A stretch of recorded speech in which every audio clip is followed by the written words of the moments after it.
Ito na po yung second part ng ating travel to UP. We're here in Jamboree, Boy Scout of the Philippines. Ang tagal ko na po sa Los Baños, Laguna, pero first time ko lang nakarating dito sa Boy Scout. Sulitin namin ang gala at minsan lang makarating dito. Ang ganda ng place dito guys kung gusto nyong mamasyal. At syempre kapag namasyal ka, hindi pwedeng hindi mawawala ang pictures for souvenirs.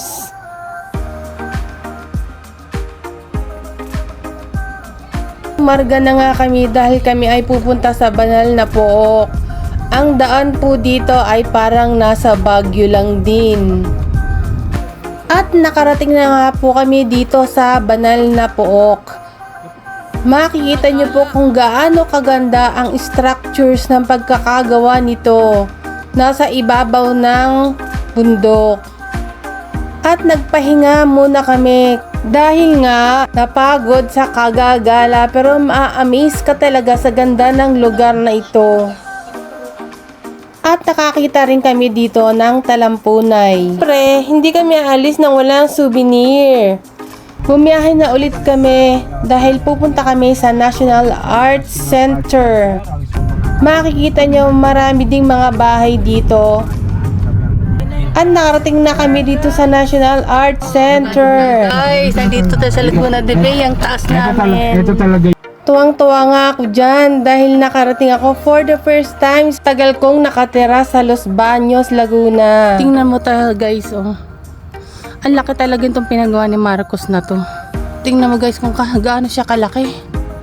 Talagang pinanduhan ni Marcos to, oh. Sayang lang guys kasi ito mo Saturday ngayon. Parang walang gumagamit dito. Yan, may mga upuan dito. Nakakalungkot lang ang ating national heritage hindi nagagamit. Saturday na guys, pero walang tao talaga siya. Yan, ay, ang ganda. Makukunan nyo lang ito pag umakit kayo dito sa Los Baños, Laguna. Ito ang front niya. Guwapings! Guwaping! Sa yung mga batchmates ko. Sa isawa ko. Ayan. Ayan naman yung art center. Ayan. Gawa ni Marcos. Ganda. Yan. Andito tayo guys. Sa Taglac. Alligator Lake daw. Sa Laguna de Bay. Yan yung pinakamalalim na lake dito sa Los Baños. Ayan guys, oh. Laguna de Bay. Ito guys, yung art center, yung palaging pinupuntahan ng late President Marcos. Nasa tuktok kami ng bundok guys.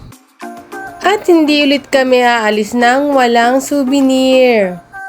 Ayan, at pagkatapos sa National Arts Museum, nagpunta naman kami dito sa dating bahay ni late Ferdinand Marcos. Ang ganda ng place, sobrang lawak ng place dito.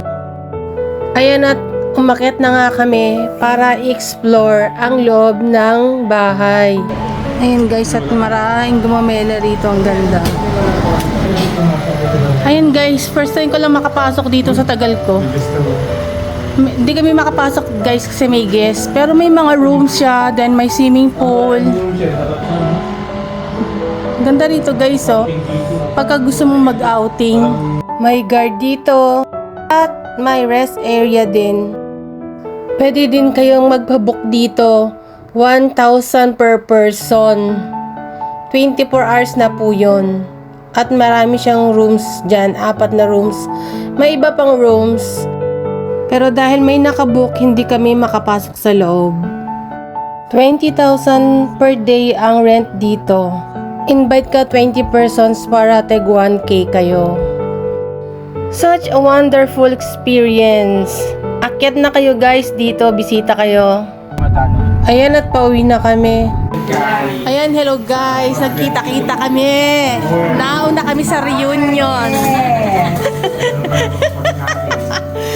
Kain na tayo guys.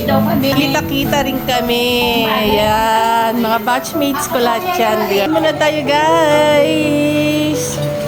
Dahil matagal hindi nagkita, syempre nagkwentuhan muna.